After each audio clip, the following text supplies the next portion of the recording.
Olá pessoas, aqui quem vos fala é Bruno de Andrade e sejam muito bem-vindos a mais um episódio do Lume Podcast, o podcast do portal lumeliteratura.com.br. E hoje eu recebo um escritor que, com seu primeiro romance, foi vencedor do Prêmio Sesc de Literatura do ano passado e atualmente concorre ao Prêmio São Paulo também.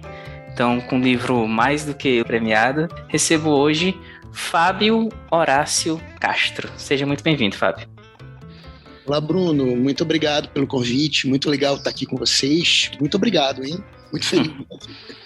Fábio, eu sou um cara muito curioso com nomes. Eu queria saber a origem desse teu nome, que tem um hífen, né? Não é comum a gente ver nomes com hífens. Horácio é sobrenome, tá? É o nome do meu pai. É um nome italiano, na verdade, Horácio. Foi aportuguesado há muito, muito tempo atrás, aqui em Belém, e meu pai chamava-se Luiz Fernando Horácio Castro, com hífen. E eu adotei esse nome para escrever literatura, porque eu considero que meu pai foi uma influência muito importante para mim. Meu nome de trabalho, meu nome civil é Fábio Fonseca de Castro. Eu tenho muito trabalho científico, né? Eu sou professor, sou pesquisador, e eu tenho uma trajetória com o nome Fábio Fonseca de Castro, e decidi, ingressando aí na vida literária, adotar o nome Horácio Castro em homenagem ao meu pai. Legal. E, aliás, o Fábio falou que está em Belém e vocês não estão vendo, mas ele está com uma paisagem muito bonita ali atrás dele. Num local muito arborizado, muito legal. E, Fábio, eu sempre começo os podcasts perguntando quais foram as primeiras obras que fizeram meu convidado se apaixonar pela leitura ainda na infância. Quais foram as tuas? Olha, Bruno, assim, pergunta difícil de responder, né? Assim, mas enfim, eu acho que foram muitas referências, né? Eu venho de uma família de leitores, toda a minha família lia muito, e eu posso dizer que talvez que a influência fundamental foi o contar de histórias, né? Então, não é uma relação minha direta com a literatura, mas é uma relação mediada com a literatura. Então, tenho mediadores na minha formação, ou seja, pessoas que leram antes de mim e que, ao me contarem histórias que haviam lido, provavelmente influenciaram muito nisso. Alguns desses leitores são muito, muito marcantes. Eu estava mencionando meu pai, posso começar por ele. Meu pai era um grande leitor, né? Meu pai lia muita literatura brasileira e ele era um apaixonado por Guimarães Rosa, Érico Veríssimo, Jorge Amado, lia tudo, né? Tudo da literatura brasileira passava na leitura na estante do meu pai, e muita poesia também, né? Eu posso dizer que Manuel Bandeira, por exemplo, é um poeta que eu li desde do começo, né?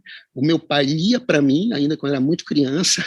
Ele lia muito Manuel Bandeira, que ele gostava muito. Enfim, muitos autores, João Cabral de Melo Neto, Carlos Drummond, e também muita poesia portuguesa contemporânea, né, que era muito comum na minha casa. Talvez na minha cidade nós lemos muita literatura portuguesa, né, por algum tipo de tradição. E eu cresci com muitos poetas portugueses, Sofia de Melo Braine Andressen, Rui Belo, Herberto Helder, Antônio Ramos Rosa. Então, são poetas que estiveram presentes na minha formação desde os primeiros momentos, né? Mas, além do meu pai, eu posso falar do meu avô materno, que também lia muito, e a predileção do meu avô materno era a literatura de capa e espada, né? O Conde de Monte Cristo, Escaramuche, Pimpinela Escarlate, O Prisioneiro de Zenda, O Capitão Alatriste, né? Essa literatura medieval europeia e que vinha já por e que vai crescendo, né? Uma tradição que chega até hoje na Europa. Ele ia muito. E o meu avô materno, ele era comandante fluvial na Amazônia, e talvez por isso ele era um apaixonado pela história trágico-marítima, que é um clássico da literatura portuguesa. Sim. E assim, eu cresci ouvindo histórias de naufrágio, né? Eu cresci ouvindo meu avô, né? Assim, contando para mim o que ele lia na história. Ele tinha, na verdade, um livro de bolso, um exemplar que ele levava o tempo todo com ele da história trágico-marítima enquanto comandava embarcações amazônicas, né? Então tem uma história por aí, né? Então também é um livro que me influenciou muito. E fora meu avô materno, meu pai, minha mãe lia muito também, mas ela tinha um gosto mais, não sei como dizer, mais rígido, talvez. Ela lia muito de alguns autores, né? A minha mãe lia muito essa de Queiroz, e ela era uma grande apaixonada por Stendhal, né? Então, tinha um pouco da literatura francesa em casa, via minha mãe. Minha avó paterna também era professora, e dela eu tinha uma influência talvez um pouco enciclopédica, né? Porque ela gostava muito de Tesouro da Juventude, a enciclopédia Conhecer, dicionários, né? Então isso estava muito presente por ela também, né? Mas fora essas influências mais imediatas, por serem familiares, eu acho que eu cresci muito cercado de histórias, né? De histórias amazônicas. E quando eu falo histórias amazônicas, eu estou querendo fugir um pouco do estereótipo das histórias indígenas, né? Também elas, que são muito importantes, mas há uma complexidade que muitas vezes no imaginário brasileiro a gente tende a simplificar. E há muitas histórias das populações tradicionais da Amazônia, algumas inclusive transformadas em livro. Posso te citar, por exemplo, um livro que foi muito importante na minha infância, que foi Os Serões da Mãe Preta, de um poeta paraense, de um escritor paraense do século XIX, chamado Juvenal Tavares. É um sujeito que era jornalista, professor, escreveu mais de 20 livros com histórias amazônicas, e que, infelizmente, é alguém que não é publicado hoje, foi esquecido. Mas é um autor muito importante. Eu tenho alguns livros, né? Eu cresci junto com alguns livros desse autor, e as histórias dele, na verdade, eram bem conhecidas, eram contadas por muitas pessoas.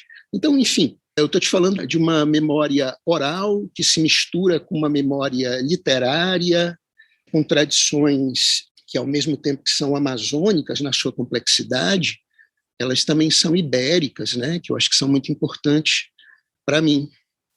É isso. Assim, eu gosto muito de ouvir esses relatos sobre essa literatura oral, por assim dizer, né? Eu acho que ela é fundamental e resgatar isso faz parte da nossa tarefa também. Claro. Você falou aí do teu trabalho e eu fiquei curioso com a tua formação, até porque quando eu vi aqui que você é jornalista, antropólogo, sociólogo, alguma coisa, eu não consigo nem pronunciar isso, Fenomenólogo. fenomenólogo, professor, eu fiquei assim, cara, algo aí nessa formação deve ter muitas curiosidades, né? Muitas entrelinhas. Fala um pouco dessa tua formação. Olha, assim, eu sou pesquisador, sou professor da Universidade Federal do Pará, e eu trabalho aqui em dois lugares, né, dentro da universidade. Primeiramente, na Faculdade de Comunicação e no programa de pós-graduação em Comunicação, Cultura e Amazônia, mas também no Núcleo de Altos Estudos Amazônicos, né, que é um espaço interdisciplinar. Então, o meu percurso é um percurso interdisciplinar. Eu tenho uma graduação em comunicação, eu tenho mestrado em comunicação e cultura, eu tenho segundo mestrado em antropologia, tenho um doutorado em sociologia, fiz um estágio pós-doutoral em etnometodologia, e ao longo de tudo isso eu sempre li muita filosofia. Por exemplo, eu segui 4 anos de curso no Colégio Internacional de Filosofia em Paris. Então, eu tenho assim uma proximidade com a filosofia que é muito forte, particularmente com a fenomenologia, com a hermenêutica e com a fenomenologia. E isso em função, talvez, o que é um aspecto que eu acho que é importante ressaltar no que se refere ao meu trabalho literário, a uma aproximação com o pensamento de um filósofo paraense, que é o Benedito Nunes, falecido há cerca de 10 anos, e que deixou um legado muito importante, né? Muito rico na reflexão sobre literatura. E eu trabalhei com ele há algum tempo, e o pensamento dele, para mim, é muito importante. no que tange a essa possibilidade de um interpretar fenomenológico do mundo. Eu acho que isso está presente na literatura que eu venho fazendo, né?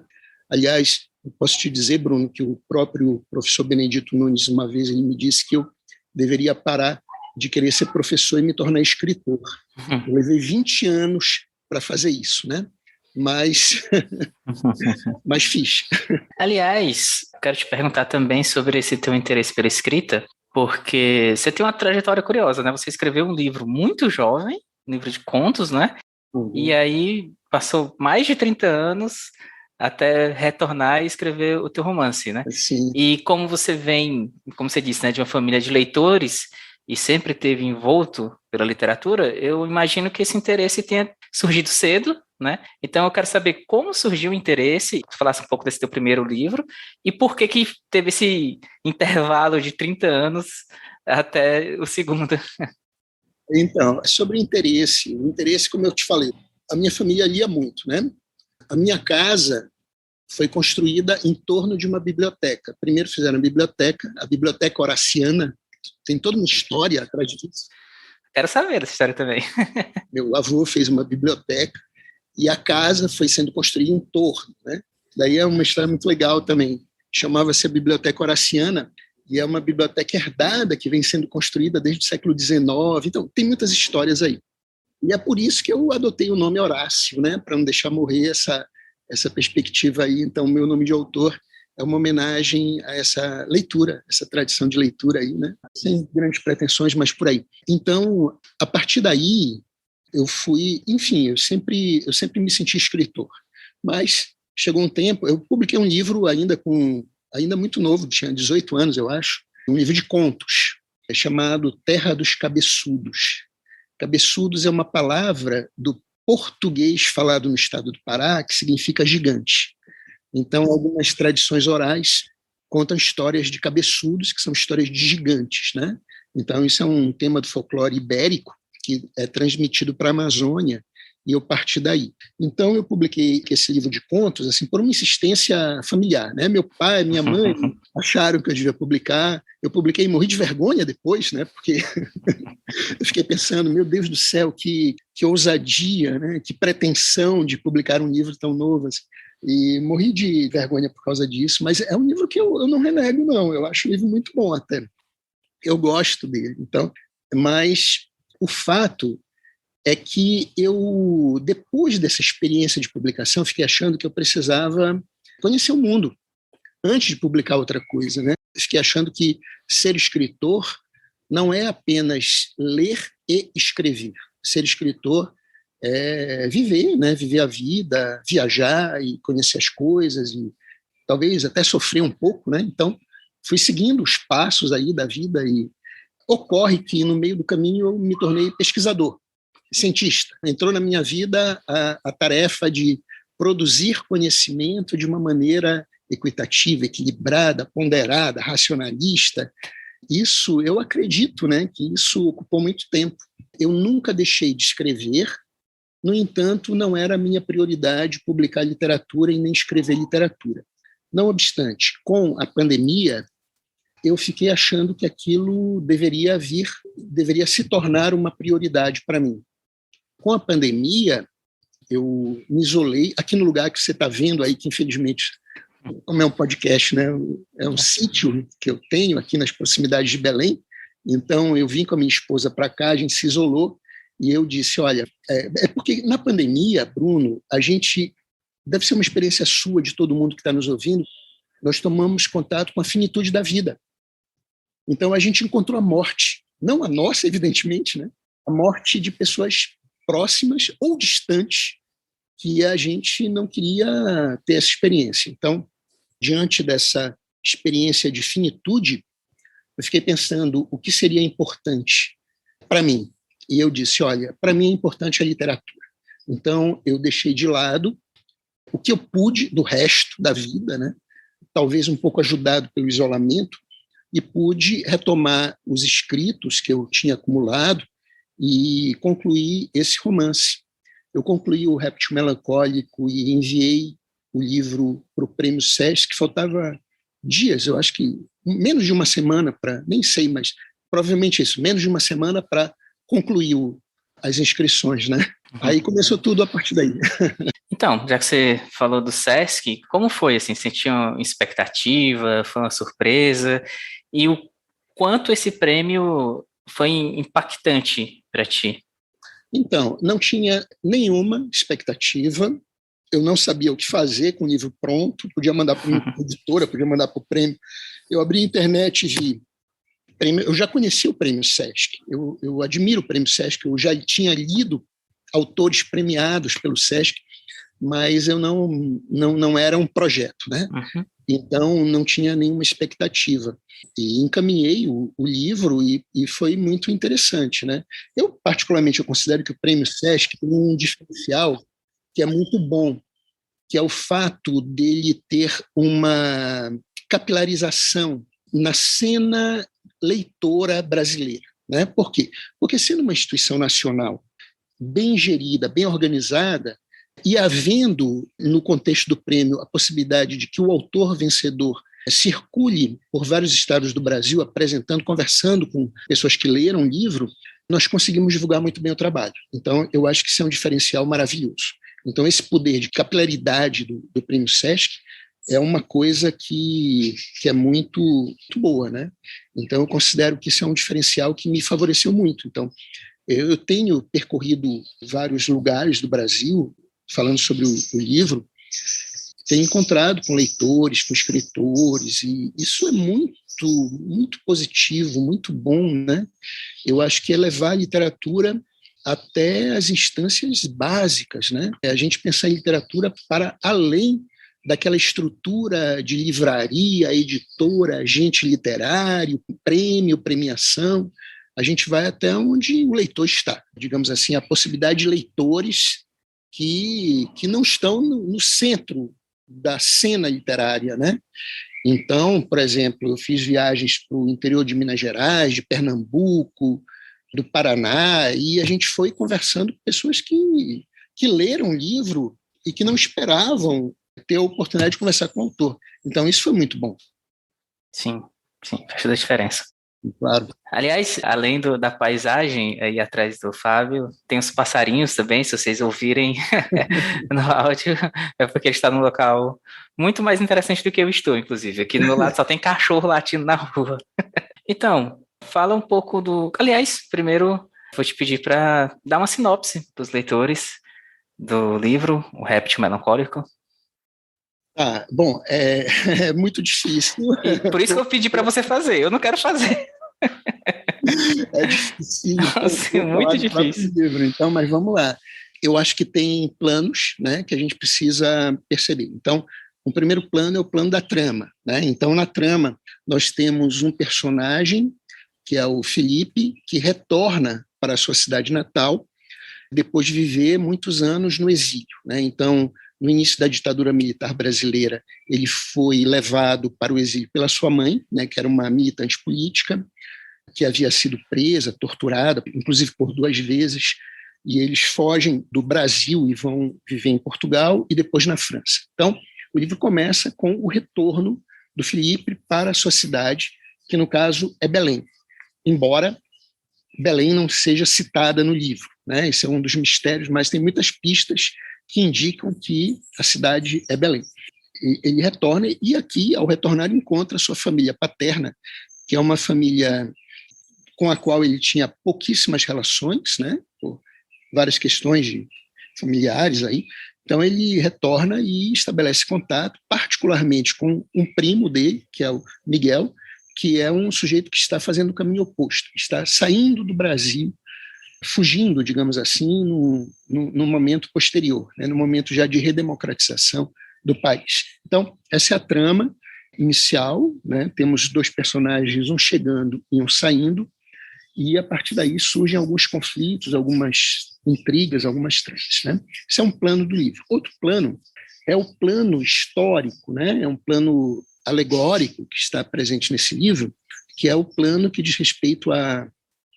Assim, o livro parte, na verdade, de uma ideia de que o antigo estado do Grão-Pará e Maranhão, né, ele não aderiu à independência do Brasil em 1822, né? Ou, na verdade, 1823, que foi quando isso historicamente aconteceu. Então, ele continuou sendo colônia de Portugal e permaneceu sendo colônia de Portugal até o século XX. Então, no contexto dos movimentos pela independência, pela reivindicação de independência das antigas colônias portuguesas da África, Portugal acaba, para preservar, né, para poder continuar a guerra colonial, como foi chamada na África, acaba cedendo para o Brasil, né, para o Estado brasileiro, a sua antiga colônia, que é a Amazônia, ou seja, o Estado do Grão-Pará e Maranhão, que é integrado violentamente ao Estado brasileiro no regime militar, né? Então, aqui a gente tem uma distopia, ou uma utopia, não sei, depende do ponto de vista. Então, a gente tem assim, uma história a contrapelo, que é colocada aqui, e que é uma história que, na verdade, é uma alegoria para algo que está presente no livro, em toda a sequência narrativa do livro, que é essa ideia de colonialidade, né? Porque o livro sustenta a percepção de que a Amazônia, ou seja, o antigo estado do Grão-Pará e Maranhão, é uma colônia brasileira. O livro parte desse mote, né, dessa observação, para construir as suas tramas, e tudo gira em torno disso. E sem estragar a leitura de ninguém, sem dar nem spoiler, mas tem também uma outra camada, digamos assim, que é um realismo mágico. E aí você falou que sempre teve em volta também das lendas amazônicas, e elas estão ali também, né? Como foi trabalhar esse lado, assim, que me pegou de surpresa até no livro? Pois então, o livro também, eu acho que ele tem outro plano, além do plano da trama e desse fundo histórico, né? Ele tem um plano alegórico que também se estende para essas referências de lendas, eu não sei se são lendas, mas, enfim, de histórias, né? De relatos. A Amazônia, eu sei que talvez possa parecer um pouco estranho para o leitor brasileiro normal que pensa a Amazônia como uma coisa única, né? Mas a Amazônia é muito complexa. São muitas Amazônias. Em primeiro lugar, eu acho que é preciso a gente lembrar disso. E há muitas tradições de influência na Amazônia. Uma dessas tradições, que está muito presente no livro, é uma tradição muito própria, talvez, do espaço cercano da cidade de Belém, que é uma Amazônia um tanto moura. A gente tem uma península ibérica com suas lendas medievais profundamente influenciadas por um imaginário de contraposição ao mouro, mas ao mesmo tempo de fascinação pelo mouro, que está presente na trama do livro. Tem muitas alegorias que remetem a esse imaginário. A gente tem, em termos de memória social, oral, nós temos no livro assim, um diálogo bastante intenso aí com essa perspectiva de uma memória social oral ibérica, que é portuguesa, mas no fundo é ibérica, de contato com uma alteridade que é africana e que é muçulmana. Então, isso está muito presente no livro, como está presente na história da Amazônia. Sim. E, Bruno, desculpa, eu estou percebendo que tem um monte de bicho, de inseto. Tudo bem, faz tá parte. dando para... Tá dando, tá ótimo. Tá bom, legal. Então, como tu falou, na trama, essa questão da ditadura é relevante, assim como o exílio de pessoas que, né, foram perseguidas. Isso se reflete muito na identidade dos personagens. O Felipe, ele está muito em busca de uma identidade, muito em busca de um pertencimento. A ditadura, eu sei que, acho que você não chegou a viver muito da ditadura, né? Mas imagino que estudou, pesquisou. Como que foi trabalhar esse aspecto específico no livro e essa questão da identidade, que eu acho que é muito forte. Talvez seja o tema principal, não sei. Pelo menos foi como foi para mim. Sim, sim. A identidade, eu acho que é o tema central do livro. A questão da ditadura, na verdade, eu vivenciei muito de perto. Eu era criança, nos anos 70, eu nasci em 1968, e nesse momento, o meu pai e a minha mãe tinham uma certa militância política, não eram lideranças, mas tinham uma certa militância política, e nós, em função de muitas dificuldades de relacionamento social, em função das posições políticas do momento, meus pais vieram morar mais ou menos onde eu estou morando agora, aqui do lado, aqui pertinho. Então, eu cresci mais ou menos distante da cidade de Belém, na Grande Belém, assim, num bosque, na beira de um lago, na Grande Belém. E nós recebemos, ao longo da minha infância, muitas pessoas que haviam sido torturadas, né? Então, a ditadura foi presente na minha vida, né? O meu pai, ele era uma liderança estudantil no momento inicial da ditadura,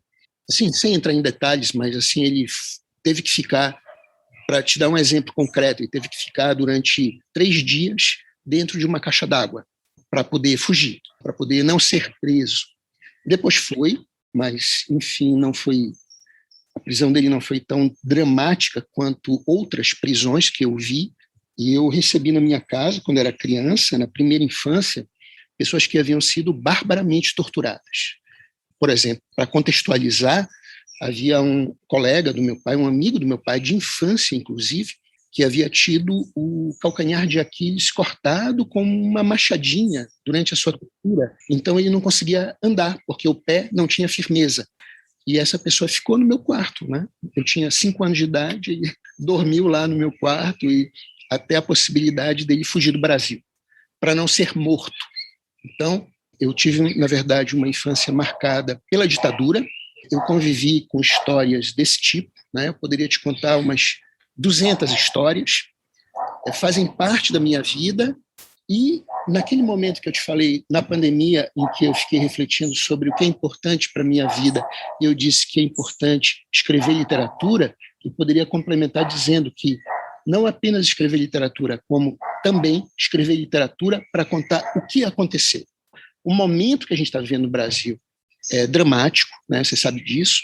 Então, a gente está vivendo um momento muito especial, e eu achei que a literatura era uma possibilidade de ter voz para dizer isso também. Embora, dentro de uma temporalidade que não é aquela temporalidade imediata do debate político, de uma temporalidade que se estende para além do imediato e que tem a pretensão, talvez a possibilidade, pretensão é duro dizer, né? A gente não pode acreditar nisso, mas a possibilidade de continuar falando por mais tempo, dentro dessa pretensão, a temporalidade, dizer que é preciso ficar atento para que isso não se repita. O Réptil Melancólico, esse meu romance, é uma tentativa de dar voz um pouco a essas histórias, de politizar a literatura, politizar o debate político e pensar um pouco em quais são as possibilidades da gente pensar em outros Brasis, né?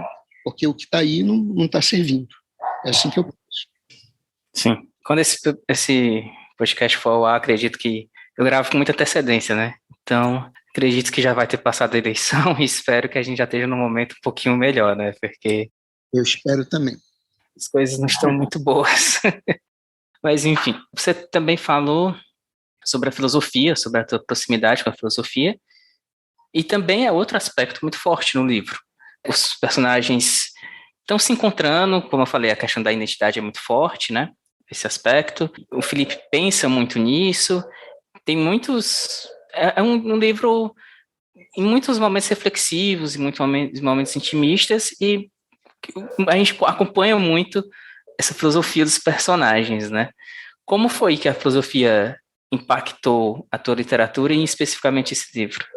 Olha, eu acho que de muitas maneiras a filosofia, alguns temas filosóficos estão presentes nesse livro de uma maneira muito importante. A questão da identidade, com todas as suas formas, é central no livro, né, como você percebeu, e a partir daí tem desdobramentos. Teve um debate que eu estava falando sobre o livro, que eu cheguei à conclusão de que o livro faz uma fenomenologia reversa, no seguinte sentido: se a fenomenologia, como método filosófico, consiste em você ir colocando as coisas entre parênteses para chegar a uma certa visão essencialista das coisas, o livro procura mascarar. O livro tem muitas camadas, tem um jogo de alegorias, tem um jogo de abrir parênteses entre as falas dos personagens, talvez para obscurecer. Veja bem, a intenção não é tornar difícil, não é obscurecer, mas mostrar a complexidade que existe na forma de expressão, na forma de comunicação. Uma das coisas que está presente no livro, que eu acho que constitui assim, um elemento intrigante do livro, é a ideia de vez em quando, por exemplo, eu estou falando, quando há um diálogo, o diálogo está entre aspas. Porém, imediatamente depois de um trecho de aspas, muitas vezes eu abro uma vírgula e continuo sem aspas, com a mesma fala do personagem num discurso indireto livre. O que isso representa? Representa, na minha compreensão, simplesmente que nem tudo o que nós pensamos, mesmo no meio de um diálogo, é dito. Então é preciso que a literatura, é preciso que essa literatura que eu estou procurando fazer se abra para falar de tudo aquilo que não é dito. E me marcar essa diferença entre o texto que está entre aspas e o texto que está na forma do discurso indireto livre possa ser compreendido como um sucedâneo, né? Como um jogo dialético entre tudo aquilo que você diz e tudo aquilo que você não tem coragem de dizer, tudo aquilo que você não quer dizer, mas está presente na sua fala, tudo aquilo que é silêncio, tudo aquilo que é rastro do que seria dito, mas não foi. Eu acho que a grande pergunta é, aquilo que foi dito, politicamente, em relação a quais não ditos. E o livro fica fazendo esse jogo de diálogos aí o tempo todo, né? Eu acho que isso é um mecanismo que esse livro tem de conseguir fazer esse percurso, né? De permitir aos personagens que estejam presentes para além da voz do autor, do narrador, e para além da voz do outro personagem com o qual ele está dialogando. Então, é por aí. Então, já que entramos na parte estética do livro, duas coisas que eu queria falar. A primeira é sobre a divisão do livro, porque além da divisão em capítulos, às vezes a gente vê o livro dividido em partes, né? Mas você decidiu dividir o livro em livros, né? Tem o livro 1, o livro 2, acho que até agora não recordo se até o 4 ou 5. Mas então, qual foi a intenção por trás dessa divisão peculiar? São 5 livros, mas eu acho que não tem uma intenção que eu possa explicitar. Foi uma questão de assim, estética no campo da sensibilidade. Eu disse, é isso que eu quero dizer, e disse. Sim, tá ótimo. É isso. Não, assim, sim. Numa das minhas últimas entrevistas com o Daniel Galera, ele falou assim, cara, às vezes a gente coloca uma coisa no livro só porque é legal, né? Só porque a gente quer colocar, não tem... Né? É verdade. É verdade. Mas eu concordo com o Daniel, é isso, a gente vai colocando, porque é do momento que a gente está escrevendo, é muito legal, é isso aí. Mas, além dessa divisão, a linguagem também me chama a atenção, porque, lógico, o livro, né, se passa num outro momento, mas existem palavras, existem algumas junções com apóstrofes, existe uma brincadeira com a linguagem ali, que eu imagino que deve ser influenciado também pela trama, né, por questão da colonização diferente e tal. Como tu trabalhou a linguagem nesse livro? Eu procurei colocar uma linguagem que é da cidade de Belém, ou pelo menos de uma certa Belém. Claro que, como todo lugar do Brasil, a complexidade impera, né? Então a gente tem uma trama social muito grande, mas nesse livro, eu acho que a linguagem é a linguagem de uma certa Belém dos personagens que estão retratados no livro. Poderia ser outra Belém e outra linguagem, mas nesse livro é essa.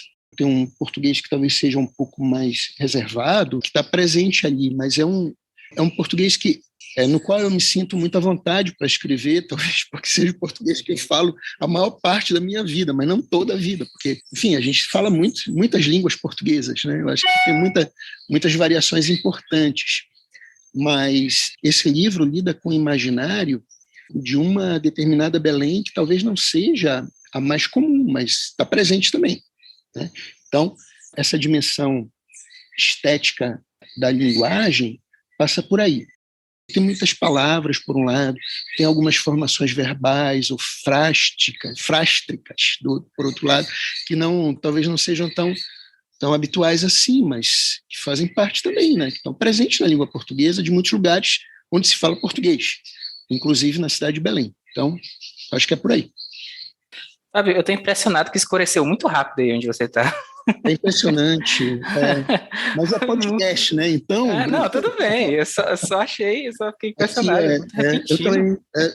também tô achando. Bom, se não for o fim do mundo, a gente continua. Tranquilo, tranquilo. É a Amazônia que está chegando aqui para invadir minha casa. Pode ser. Tem um fenômeno descrito no livro que eu não conhecia, pelo menos não conhecia com esse nome, e que ele é relevante, que é a metempsicose. Eu não sei se eu estou pronunciando corretamente.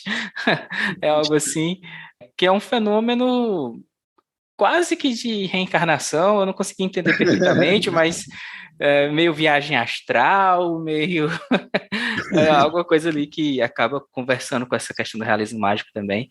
Eu queria que falasse um pouco desse fenômeno e de por que tu quis colocá-lo no livro, assim, que ele é, como dizer, ele é bem relevante. Claro, claro, é bem relevante, sim. Metempsicose, você falou certo, né? É uma palavra grega, né? Tem um vocabulário grego aí no livro.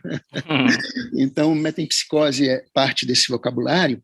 Ele significa uma transmigração da alma na direção das coisas. Não tem nada a ver com espiritismo, né? Não tem nada a ver com isso, né? É uma crença grega de que a alma de um ser ela pode estar presente num vaso, numa árvore, num outro ser, no cabelo de alguém, numa folha. Tem um discurso sobre isso, justamente porque o livro trata muito da questão da identidade.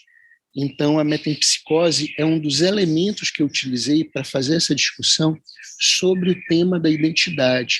No caso do livro, no começo do livro, o personagem central, Felipe, ele, ao escutar histórias sobre a sua cidade natal, que é Belém, no caso, e particularmente sobre a lenda do réptil melancólico, né, que seria um ser que transita pelas paredes, pelos espelhos e pelas azulejarias da cidade, ele acaba fazendo uma espécie de metempsicose estando dentro do réptil melancólico, para poder ver a cidade estando no exílio. É mais ou menos isso. Tem muitas fontes para isso, né? Tem fontes clássicas, tem muita coisa da poesia grega antiga que fala da metempsicose ao evocar a ideia de um ser no exílio que quer estar presente em Atenas ou em outra cidade, mas a poesia refere a Atenas principalmente, né? E que faz uma transmigração da sua alma para um objeto da cidade.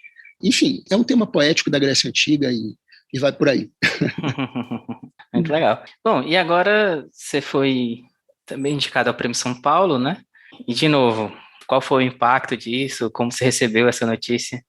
Olha, assim, primeiro com muita alegria, né? Muita satisfação, porque é uma honra muito grande, né? Ter sido selecionado como finalista de prêmios importantes, né? Semifinalista do Oceanos, finalista do São Paulo. Eu fico muito contente, porque a pretensão, eu não tinha essa pretensão, né? Eu tinha a pretensão de dizer alguma coisa e não de receber prêmios. Então, fico muito satisfeito com isso, simplesmente porque amplia a possibilidade de interlocução.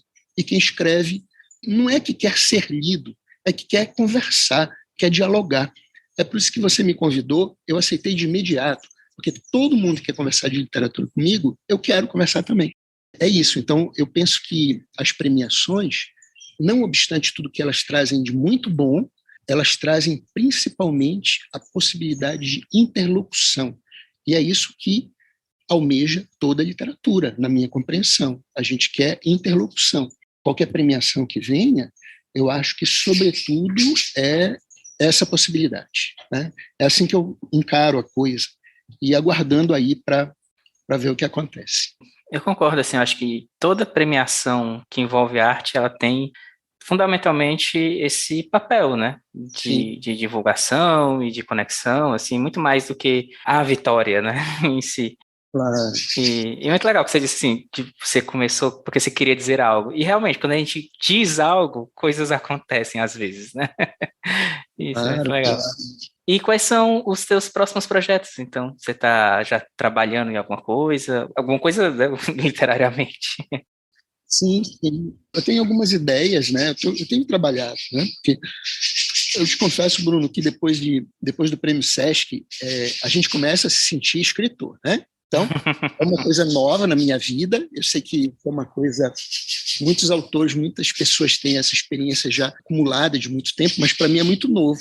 Eu tenho outras experiências. Então, a partir daqui, eu me senti um pouco escritor, né? Então, eu acho que tem uma responsabilidade, também uma oportunidade, porque são termos contíguos, responsabilidade e oportunidade. Eu tenho trabalhado objetivamente num romance que ainda está caminhando, né? Falta muita coisa ainda, mas estou trabalhando nele. E também eu tenho um material de contos e de crônicas que eu fui escrevendo ao longo dos anos, publicando em jornais, em redes sociais e assim por diante, que eu acho que poderia render uma publicação.